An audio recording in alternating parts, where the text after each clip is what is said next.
आदरणीय दादा रोज साहब। सबको जय जोहार। हमारे मंच पे विराजमान उन महापुरुषों को नमन करना चाहूंगा। बाबा भीमराव अंबेडकर जी, तात्या मामा, बिरसा मुंडा, इन महापुरुषों को नमन, जिन महापुरुषों की वजह से आज ये लोकतांत्रिक व्यवस्था के तहत ये जो चुनाव हो रहा है और आज हम विधायक बने हैं और सांसद चुनाव लड़के आए हैं, ये अवसर देने वाले ये महापुरुष हैं। ये महापुरुष नहीं होते, हो सकता है ये देश आजाद नहीं होता, और देश आजाद नहीं होता तो संविधान लागू नहीं होता, लोकतांत्रिक व्यवस्था नहीं होती, और लोकतांत्रिक व्यवस्था नहीं होती तो हर 5 साल में चुनाव नहीं होते। तो पुनः इन महापुरुषों को नमन। साथ ही हमारे मंच पे विराजमान यहाँ के स्थानीय विधायक महोदय, यहाँ के आपके सांसद प्रत्याशी, हमारे राजस्थान से आई हुई हमारी टीम,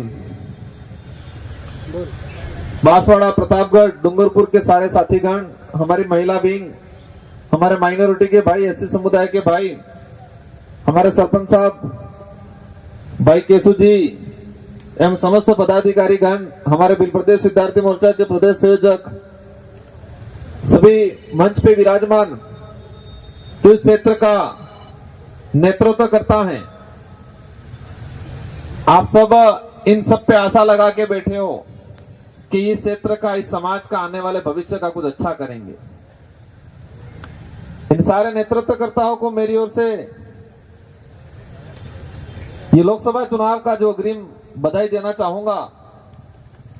इस पांडाल में विराजमान माताएं, बहनें, बड़े बुजुर्ग, युवा साथी, शायद भारत देश के अंदर ये इलाका ऐसा होगा, यहाँ ये सभा ऐसी होगी, ये पार्टी ऐसी होगी कि तपती धूप में, कड़ी धूप में, कहीं फ्रीज कूलर नहीं लगा है, तपती धूप में लोग बैठे हैं, जनता आराम से सुन रही है। ये शायद कहीं बड़ी सभाओं में, कोई बड़ी पार्टियों में ऐसा नहीं होता होगा। ये हमारे लिए, आपके लिए उपलब्धि है। बड़ी पार्टियों में देखते हैं बड़ा टेंट लगता है, बड़ा एसी कूलर लगते हैं, और इसके बावजूद भी जगह खाली रह जाती है, लोग नहीं बैठते। और यहां पर कोई ज्यादा व्यवस्था नहीं है, हल्की सी छाया है, धूप है, इसके बावजूद भी हमारे बड़ा बुजुर्गों से लगा के हमारी माताएं, बहनें, युवा साथी सब सुन रहे हैं। आज मेरा इस कार्यक्रम में, इस लोकसभा चुनाव के दौरान पहला कार्यक्रम है, लेकिन यह जरूर कहूंगा, मध्य प्रदेश वालों ने आज आमंत्रित किया है, मैं आया हूं, यहां पहला कदम रखा है। इस चुनाव में भी आज का दिन मेहनत करेंगे जी जान से, और अपन सब मिलके बालू सिंह जी को जिताएंगे। और आने वाले समय में भी अब आपने बुला ही लिया है तो हर तरफ से आपको झेलना है, आप तैयार हो जाना आप सब, क्योंकि मध्य प्रदेश इस भारत के मध्य में, इस भारत के मध्य में मध्य प्रदेश, और मध्य प्रदेश के लिए, आदिवासी समाज के लिए 47 सीटें रिजर्व है संविधान में। कितनी है? 47, 40 की 40 से 40 प्लस 7, अपने भाषा में कहें 47 47 आदिवासी समाज के लिए रिजर्व सीटें हैं, ताकि यहां का आदिवासी चुन के जाए और आदिवासी समाज की भलाई के लिए, हक अधिकार के लिए, इतिहास के लिए और शिक्षा के लिए मध्य प्रदेश की विधानसभा में जाके बोले, ये प्रावधान किया है। और 47 एसटी रिजर्व जो सीटें हुई हैं इन महापुरुषों की वजह से, इन महापुरुषों ने त्याग दिया, बलिदान दिया, शेड्यूल 5 इलाका लागू कराया, संविधान में आदिवासियों का प्रतिनिधित्व तैयार करने के लिए एसटी की रिजर्व सीटें की 47, 7 दिल्ली भेजने के लिए रिजर्व किए। 7 है क्या मध्य प्रदेश में? 6 सीटें एमपी की रिजर्व किए। ये गर्व की बात है, ये गर्व की बात। हमारे पूर्वजों के त्याग बलिदान के बाद ये एसटी रिजर्व हुई, वो गर्व की बात है। लेकिन दुख की बात यह है कि इन सीटों से जाने वाले साथियों ने आज तक हमारे समाज की, क्षेत्र की जनता के संवैधानिक प्रावधान को लागू करने की बात नहीं की। पहली बार भारत आदिवासी पार्टी से और जय संगठन से भाई हमारे गए, यहां के आप लोगों ने उनको जिताया और जिताने के बाद कमलेश्वर जी को भेजा और समाज की बात की। देश की आजादी के बाद पहली बार हुआ होगा। ये आज तक इसलिए नहीं हो पाया कि हम हमारी ताकत को पहचान नहीं पाए। इंसान या कोई भी समाज तभी ग्रोथ कर पाता है कि उसकी ताकत क्या है उसको पहचान ले। और हम, हमारे पूर्वज कांग्रेस बीजेपी ने आज तक बारी बारी से लूटा था। कांग्रेस और बीजेपी के नेताओं ने बारी बारी से लूटा था और हमारी जो ताकत है उस ताकत को नहीं बताया।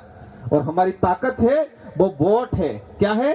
वोट। ये मत जो है जीरो से हीरो बनाता है और हीरो से वापस जीरो भी बना देता है। ये वोट जनता के पास में, इस देश को चलाने की चाबी आप लोगों के पास में है। ये हर 5 साल में लगाने का अवसर मिलता है, जिसे लोकतंत्र की कुंजी कहते हैं, जिसे वोट एक आम से खास बनाता है। आज मैं भी गरीब परिवार से था। मेरे को 2018 में मेरे विधानसभा क्षेत्र की जनता ने विधायक बनाया और दूसरी बार 70,000 वोटों की लीड से जिता के फिर भेजा मेरे को। और आज बांसवाड़ा डूंगरपुर के कार्यकर्ताओं की जनता ने मुझे सांसद चुनाव लड़ाया और मैं 100% यकीन के साथ कह सकता हूं, क्योंकि मेरे कार्यकर्ताओं ने दिल से मेहनत की और हम दिल्ली जाएंगे, अवश्य जाएंगे। तो मैं कोई ताकतवर नहीं हूं, मैं कोई ताकतवर नहीं हूं, मैं कोई बड़ा इंसान नहीं हूं। जनता ताकतवर है और एक बार बनने के बाद जनता की भावना के अनुरूप मैंने काम किया, इसलिए मुझे दोबारा बनाया जनता ने। और नहीं करता तो मेरे को घर पे बिठा देती, बिठाती कि नहीं बिठाती? तो ताकत किसके पास है? आप लोगों के पास है। कांतिलाल जी के पास नहीं है ताकत। उधर वो खड़े हुए, क्या नाम है भाजपा से, अनीता मैडम के पास नहीं है ताकत। वो आपसे मत की भीख मांगेंगे, लेकिन वो झूठ बोल के मांग रहे हैं। और ये परिवार जो चल रहा है कांग्रेस और बीजेपी में, यार रतलाम सीट पे उस परिवारवाद को खत्म करना है, क्योंकि ये लोकतंत्र है, राजतंत्र नहीं है। राजतंत्र में आजादी से पहले राजा का बेटा ही राजा बनता था, रानी के पेट से राजा पैदा होता था। वो राजतंत्र था और ये लोकतंत्र है। और लोकतंत्र में जनता तय करती है कि हमारा क्षेत्र का राजा, हमारे क्षेत्र का नेता कौन होता है। तो इस बार कांग्रेस और बीजेपी के नेताओं को एहसास करा देना है कि लोकतंत्र है, राजतंत्र नहीं है। तुम्हारे घर में ही बार बार बारी बारी से टिकट देते रहो। पत्नी को एमपी की दे दी, पति एमएलए मंत्री, पिता सरपंच सुनने में आया है, इधर फिर बेटा एमएलए, खुद एमपी। यही चल रहा है क्या? भला किया हो तो समझ में आए। आज तक शेड्यूल 5 के हमारे बच्चों में, गांवों में शिक्षा नहीं मिल रही है, गरीबी है। हमारा जो आदमी अनाज पका रहा है उसको उचित मूल्य पे इन शहरों में